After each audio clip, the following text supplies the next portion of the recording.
Olá, meu nome é Luiz Bonou e eu vou apresentar a você uma nova forma de gerar energia. É baseado nesse princípio. Aqui temos uma garrafa com água no fundo e ferro fluido, que é um líquido ferromagnético. Líquidos ferromagnéticos são caracterizados por, quando aproximamos um ímã dele, ele muda o formato. Ou seja, cada vez que aproximamos um ímã do fluido ferromagnético, do ferro fluido, ele tem a probabilidade, ele acontece de afundar no tanque. Ou seja, quando aproximamos o líquido, ele afunda e posteriormente ele volta a flutuar. Muito bem. Cada vez que ele afunda, cada vez que aproximamos o ímã dele, ele aumenta a sua densidade, podendo atingir densidades extremas, com alta magnetização, como 20 gramas por centímetro cúbico. Assim, baseados nesse princípio, podemos construir uma máquina. E essa máquina é baseada, ao invés de uma pequena garrafa, num grande tanque, como 25, 30 metros de altura, no mínimo, no qual temos uma parte mais fina, uma parte mais larga. Na parte inferior, água, na parte superior, ferro fluido. Muito bem. Na parte externa desse tanque, sem contato com o ferro fluido, nós temos uma correia longa, forte, com uma alma de metal, uma correia de borracha com alma de metal, de maneira que ela possa ser longa e resistente. Essa correia é dotada de dentes na parte interna e é ligada a roldanas, a rodas dentadas também. Na parte externa dessa correia, em contato com o tanque, ou com a parte de fora do tanque, nós temos ímãs fortes, longos, ao longo de toda a extensão da correia. Pois bem, ao girarmos essa correia, alguma quantidade de ferro fluido é capturada da superfície e afunda, sendo posteriormente, devido ao formato do tanque, afastado. Os ímãs se afastam do ferro fluido, liberando ele para flutuar de novo, de volta à superfície. Quando existe esse afundamento, devido ao aumento de densidade, o ferro fluido tem uma densidade maior que a da água, portanto ele afunda, ele gera uma força-peso maior do que a força de empuxo. Assim, o ferro fluido puxa os ímãs que estão na correia e faz essa correia girar. Pois bem,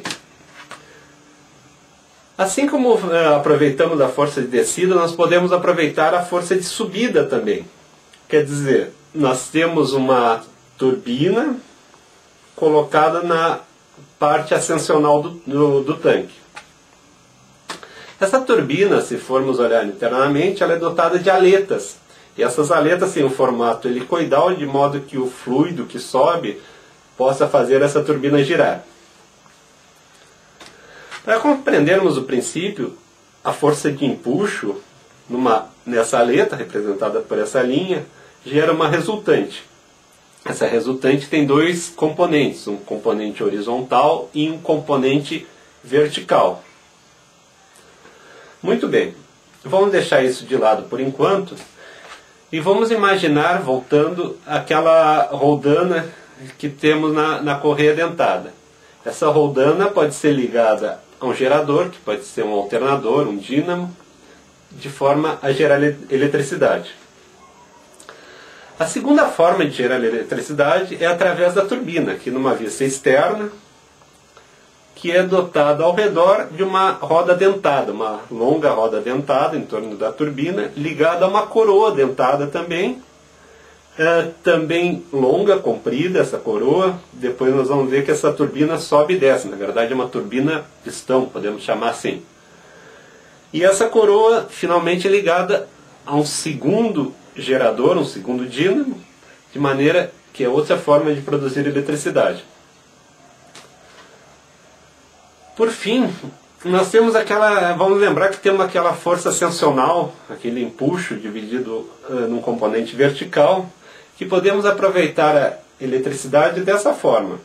Aqui temos uma roda de rolamentos, ligada a uma alavanca.